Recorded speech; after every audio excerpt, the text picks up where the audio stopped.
Salam sejahtera, terima kasih karena bersama dengan saya di Nazlin Unity Channel. Akhirnya, kemelut dalam PKR selesai. 15 pemimpin PKR Masjid Tanah tarik balik surat letak jawatan. Beberapa jam selepas tular kononnya, 15 pemimpin PKR Masjid Tanah meletakkan jawatan. Akhirnya, 15 pemimpin tersebut tidak jadi untuk meletakkan jawatan dan menarik balik surat letak jawatan tersebut. Dalam surat terbaru, 15 pemimpin itu berikrar mengukuhkan perpaduan parti dan mendukung aspirasi akar umbi. Terdahulu, 15 pemimpin itu dilaporkan meletak jawatan kerana tidak puas hati dengan kepimpinan Ketua Bahagian Masjid Tanah dan selepas dihasut seorang ahli.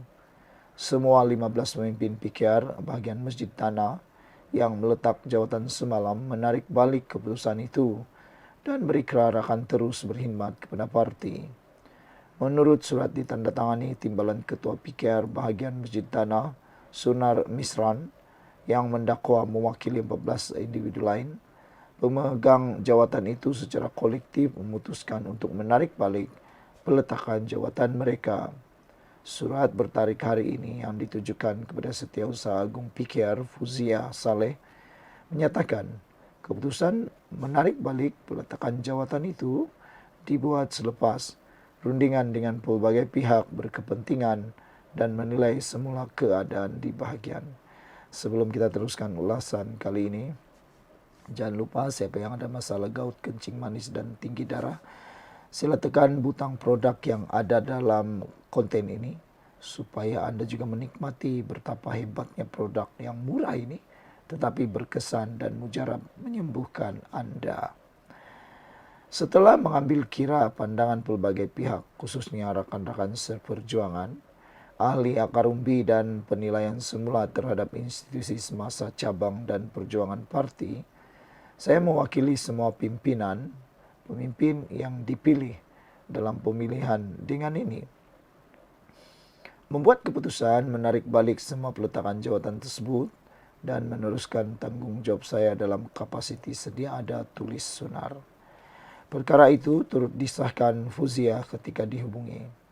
Sementara itu, sumber PKR memberitahu MMT, ahli yang menghantar surat peletakan jawatan beramai-ramai itu, kalah dalam pemilihan bahagian. Sumber itu mendakwa ahli terbabit menghasut pemenang meletak jawatan. Walaupun pemimpin yang meletak jawatan tidak berpuas hati dengan ketua bahagian menang dalam pemilihan itu, mereka tidak tahu apa yang perlu dilakukan seterusnya. Walaupun mereka meletak jawatan, bahagian itu tidak akan dibubarkan kerana tidak membabitkan 2/3 bahagian. Pihak menghasut peletakan jawatan itu mahu bahagian terbabit dibubarkan, kata sumber.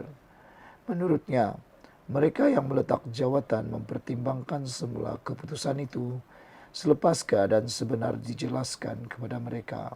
Semalam, Malaysia Kini melaporkan 15 pemimpin itu, termasuk Sunar dan Naib Ketua Lee Kin Mio, meletak jawatan berkuat kuasa serta-merta selepas tidak berpuas hati dengan kepimpinan Ketua Bahagian Halim Bacik.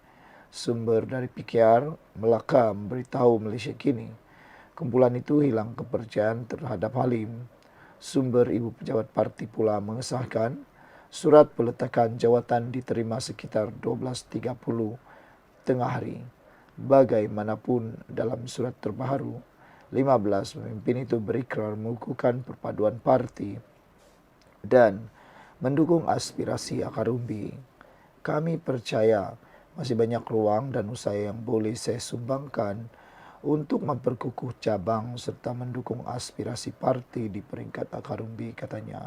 Saya mohon agar keputusan ini diterima untuk direkodkan secara rasmi oleh pejabat Setiausaha Agung menurut surat itu.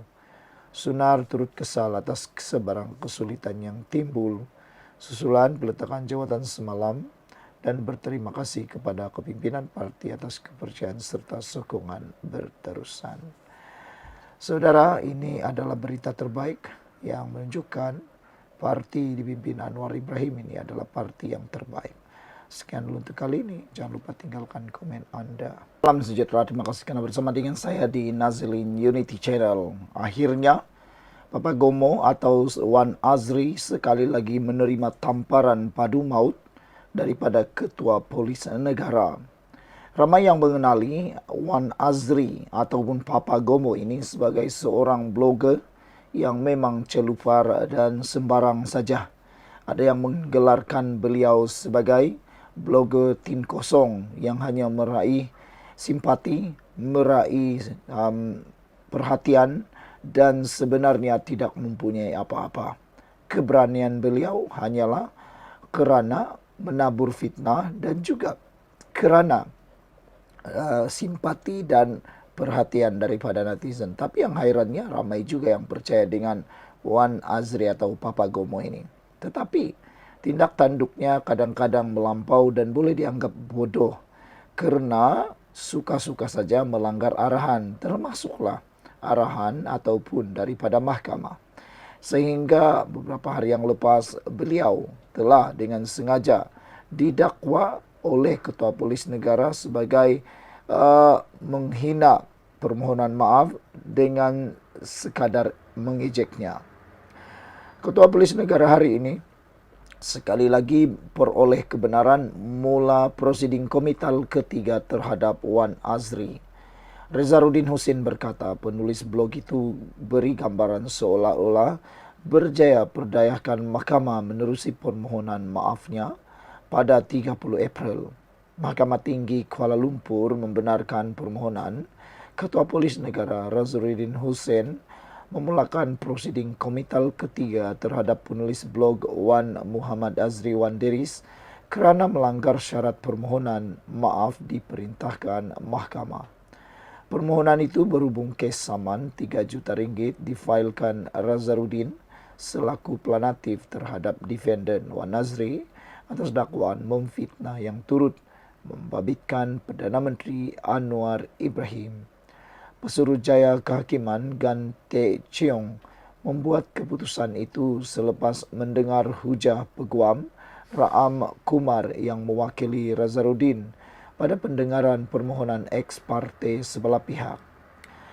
Pendengaran inter parte bagi perintah komital ditetapkan pada 30 Jun dan kehadiran defendant adalah diwajibkan katanya. Pada 9 Mei, Gan menetapkan tarikh sama iaitu 30 Jun untuk pendengaran permohonan komital kedua selepas membenarkan permohonan Rezarudin untuk memulakan prosiding komital itu terhadap Wan Azri kerana melanggar syarat permohonan maaf diperintahkan mahkamah pada 30 April. Berdasarkan notis permohonan komital ketiga difailkan di Mahkamah Tinggi semalam, Rezarudin memohon perintah komital terhadap Wan Azri kerana menghina mahkamah selepas defendant menerbitkan satu video pada 8.30 malam 1 Mei di TikTok Papa Azri dan YouTube Se-Azri. Pelatih mendakwa penerbitan video itu menunjukkan defendant sebenarnya langsung tidak berasa kesal melanggar instruksi mahkamah, lapor bernama. Pelatih berkata ia juga memberi gambaran seolah-olah defendant telah berjaya memperdayakan mahkamah untuk menerima permohonan maaf olehnya pada 30 April dan memberi gambaran palsu. Kononnya pelanatif telah memohon dan berniat jahat untuk memasukkan defendant ke penjara Sungai Buloh. Kenyataan yang dikeluarkan defendant dalam video tersebut adalah bertentangan dengan kenyataan bertulis dan lisan permohonan maaf yang telah dipersetujui dan dibaca di hadapan mahkamah pada 30 April seperti dalam perintah komital tersebut. Pada 10 Februari lalu, mahkamah memberi kebenaran kepada Rezarudin untuk memulakan prosiding komital pertama terhadap Wan Azri kerana didakwa tidak mematuhi perintah instruksi pada 10 Januari dengan membuat hantaran terhadap Rezarudin di aplikasi YouTube, TikTok, X serta Telegram. Namun pada 30 April, Wan Azri mengemukakan permohonan maaf tanpa syarat pada Rezarudin kerana melanggar perintah instruksi itu. Instruksi berkenaan melarang Wan Azri atau wakilnya daripada menerbit atau menyiarkan kenyataan fitnah di semua platform media sosial yang ditujukan kepada Nazarudin sama ada dalam kapasiti rasmi sebagai Ketua Polis Negara maupun secara pribadi. Ini termasuk secara bertulis, lisan, video platform, dan dalam talian atau aplikasi pesanan seperti WhatsApp dan Telegram. Mahkamah turut memerintahkan An-Nazri menalik balik dan memadam video yang dimuat naik. Sekian dulu untuk kali ini. Jangan lupa tinggalkan komen Anda.